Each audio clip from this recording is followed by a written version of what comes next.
4 ტიპის მასა არის ერთმანეთთან გასარჩევი და არ უნდა აგვერიოს.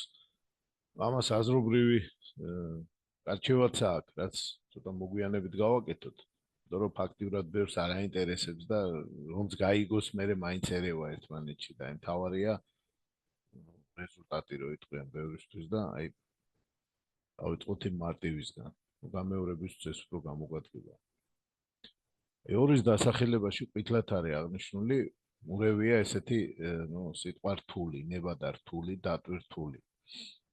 და ორში არ ურევია. ანუ არ რთულია და არ რთული, ანუ რთულია და მარტივი. რთული რა არის? როცა მუშაობდა ხარ დატვირთული, შენ როცა ასრულებ საქმეს, დატვირთული ხარ, ტვირთი გადევს. და თუ ნებადა რთული, ან დატვირთული იქნება კითხვაში, ანუ გვეკითხებიან რა არის დატვირთული ან ნებადა რთული, სწორ პასუხში აუცილებლად უნდა იყოს სიტყვა დატვირთული. ხოლო თუ სიტყვა რთული არ ურევია, სწორ პასუხში აუცილებლად იქნება სიტყვა ქარხანა დამამზადებელი. ანუ რთული რა არ არის? მარტივი რა არის? როცა ქარხანა მუშაობს და შენ არ ხარ დატვირთული და რთულია როცა შენ ხარ დატვირთული. აი ესეთი მოკლე რაღაცით შეიძლება ამის დამახსოვრება რო არ აგვერიოს თორე. აზრი კი ბატონო მეც გავარჩიოთ. ჩამოწერილია და წერია რა სიტყვის მიაქციოთ ყურადღება. დაუტვირთავი. რა უნდა მოძებნოთ? რთული არ ურევია კითხვაში. ქარხანა დამამზადებელი, სადაც ქარხანაა, უნდა ავირჩიოთ ყოველთვის დიდი პასუხი. ახლა და ბატონო პირველი პასუხი.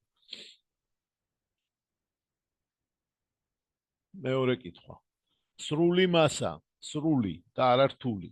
ანუ ისევ ქარხანა. დასასრულს წერია დიდი პასუხის ქარხანა. შემდეგ, ნება და რთული უკვე გართულდა. რთული რა არის? როცა შენ ბეჭზე გადევს ტვირთი და დაგტვირთეს და გამუშავებენ და ქარხანა კი არ მუშაობს, შენ გამუშავებ. და აბატონო, აქაც რა იქნება სწორ პასუხში? პირველივე სიტყვა არის დატვი რთული და დავიმახსოვროთ სახელმწიფო იძლევა ნებართვებს და სიტყვა სახელმწიფოც უნდაერიოს. ნებართვა, ლიცენზია, საბუთი სახელმწიფოს მიერ გაიცემა და განსაკუთრებით კატეგორიის სწავლელებმა დავიმახსოვროთ ნებართვა რაღაცნაირად საბუთთან და ოთხკუთხედ ფორმასთან არის დაკავშირებული. რატომ ამას მე ნახავთ და მივხვდებით რატო ვამბობ ამას აქ. შემდეგ დატვი რთული, ისევ რთულია, ხო?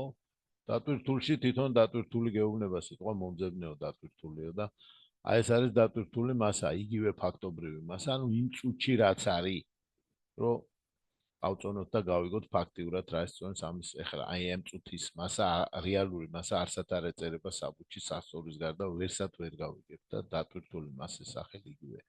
მეორე არის ფაქტობრივი მასა, ფაქტიური მასა და აი დატვირთული რა სიტყვა უნდა მოვძებნოთ?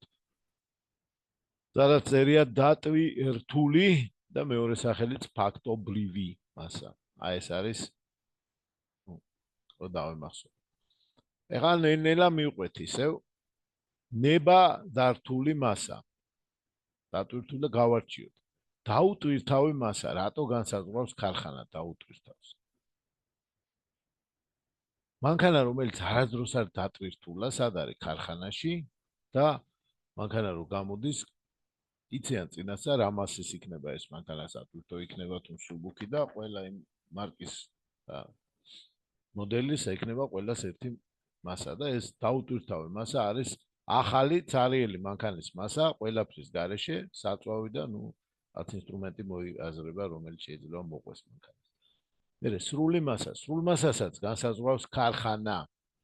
ეს არის ცარიელი მანქანის და პლუს იმ ყველაფრის მასა, რაც შეიძლება დაიდოს ან დაჯდეს ამ მანქანაში და გაუძლოს ამ მანქანამ. სრული დატვირთვა, აი სრული მასა, აი თავის მანქანია ყველაფრიანა და ესეც განსაზღვრულია ქარხნის მიერ. ქარხანა ვინ არის? შემსრულებელი, სრული ქმნილების შემქმნელი, უამრავი დეტალისგან.